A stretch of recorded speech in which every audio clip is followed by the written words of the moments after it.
Excuse me, but can I be you for a while? Back in 1991, singer-songwriter Tori Amos released her debut UK single, Silent All These Years.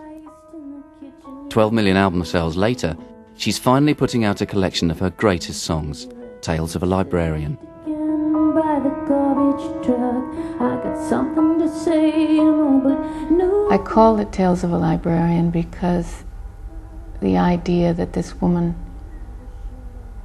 is telling a story of her life when America was at its zenith as an American woman who was born a feminist in 1963, 3 months before JFK was shot to the day. Of course, that's included with Jackie's Strength. The idea that when my daughter is older, a grandmother, I do not know what the world will be like. And I do think that her granddaughter will say, when America was at its crossroads, Grandmommy, what did they do? What did your mom do? Did she know? What choices did they make? Was anybody shaking themselves, saying,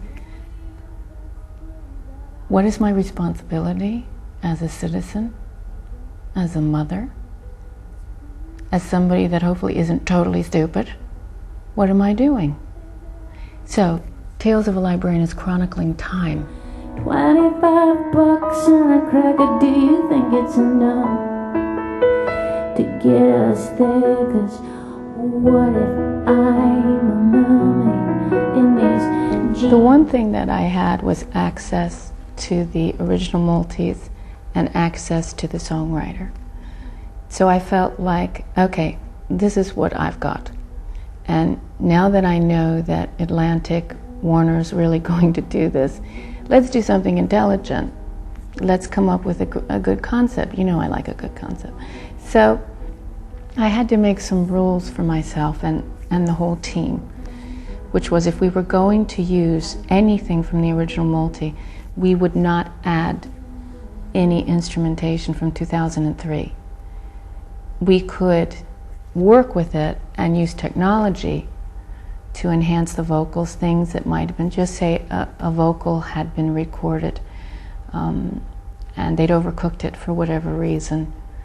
Then with technology today, we can do things so that you're not losing a certain frequency. You see, we were the real thing, so I should you some more on the island.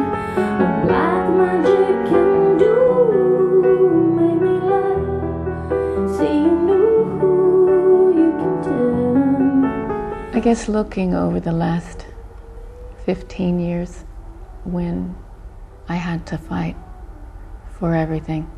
I even had to fight for my piano at a certain point when young women in pianos were not welcomed with open arms, when Little Earthquakes was rejected when I turned it in.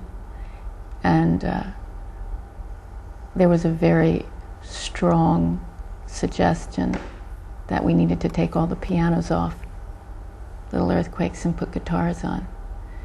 Having gotten rid of David Sergeson, the visionary of Little Earthquakes from the production standpoint, I was the composer, but he was really supporting the idea that my piano and my lip gloss were the two closest things to me, and they had to stay.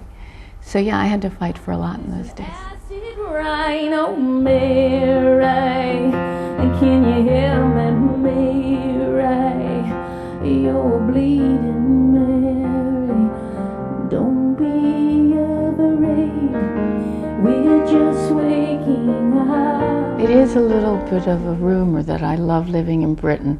I love the Brits, the ones that are my friends, and there are other things that are a little bit trying sometimes. Global warming, that's really good, as far as that there was 6 months of good weather here this year, which is unheard of. So there's an upside to that. But I really stayed here because of love. America as a land is part of what I understand. I can hear the sounds from across the ocean. You can track it. You know it, you hear it calling you. And I tour there a lot, and I walk on her and lie on her, immerse myself in her beingness. But I'm a guest in England. I have no confusion about that. Cries all night.